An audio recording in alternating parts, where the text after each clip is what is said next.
And it is that time of year when harvest time has happened and the pumpkins are ripened and Halloween is almost upon us. My favorite thing to do with my family during this holiday season is to carve pumpkins for our front porch.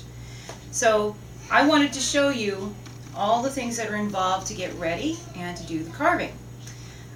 First thing that I do is, of course, go buy the pumpkins, and I usually get a couple, but you want to make sure when you buy these that you have enough space on there to draw and carve your face or whatever you want to carve into the pumpkin.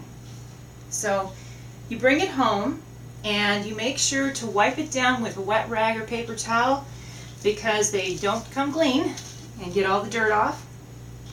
You also want to set up your work area and lay out some plastic or a vinyl tablecloth that can be wiped up. That way it's a much easier job cleaning up afterward. The tools you want to make sure you have. I use a bright orange marker to draw on the pumpkin because it does show up and it's less likely to be seen after you're done carving if you've gone inside the lines. Also, you want to have your carving tools. Now, I usually have a big knife that I use for scraping off the underside of the top and a smaller knife for the carving. I also have an electronic carving tool. It's battery operated. Makes it a lot easier when you're doing the smaller cuts, and it saves your arm from having to be sore.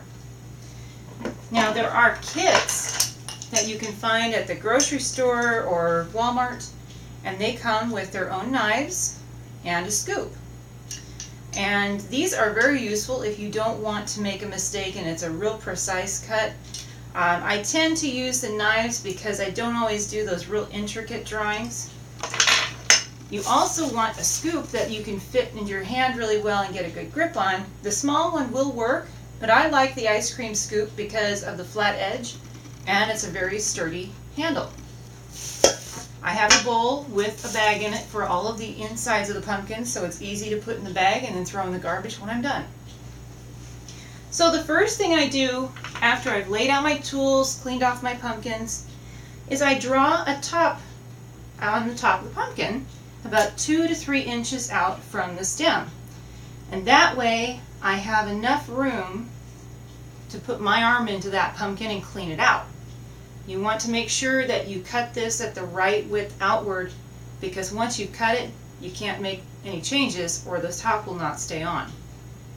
That's one of my mistakes. Sometimes I cut it too small and then I'm stuck. So this pumpkin hasn't had anything done with it except the line drawn. I'm going to show you what I've done with another pumpkin already. This particular pumpkin, I've already done the top, so that's been cut out. And the top part, or excuse me, bottom part of that has been scraped off and it's clean. The insides have mostly been removed. There's just a little bit left.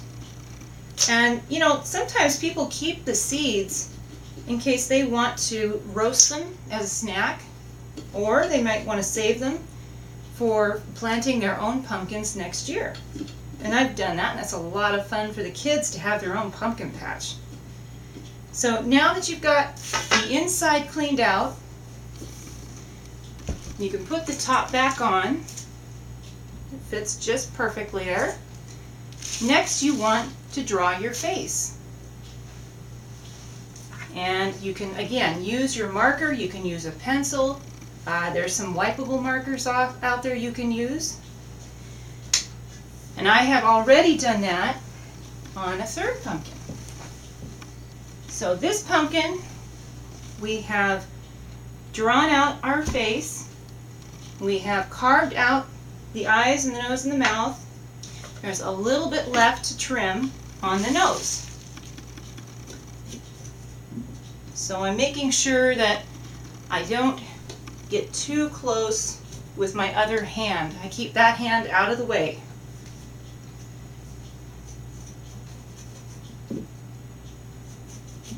And I want to make sure that the eyes and the nose and the mouth are all large enough that it can see the candle inside. So once this is carved, like you can see here, Then you want to put in either a regular candle, or I use electric, which are battery operated too, because it's just less dangerous, and I think it would last long enough, and it usually does. And then you have your jack-o'-lantern. There are a few things regarding safety that are really important. If you have children that you are helping carve these pumpkins, make sure that they do not get left alone with the knives. I would recommend using the smaller kind for them. Make sure that if they aren't sure how to use them, that maybe you help them or do it for them. But let them go ahead and draw on the pumpkin. That's always fun too, because they get to do the drawing as well. So have fun this Halloween. I hope you enjoy carving your own pumpkins as much as I've enjoyed carving mine. Thank you.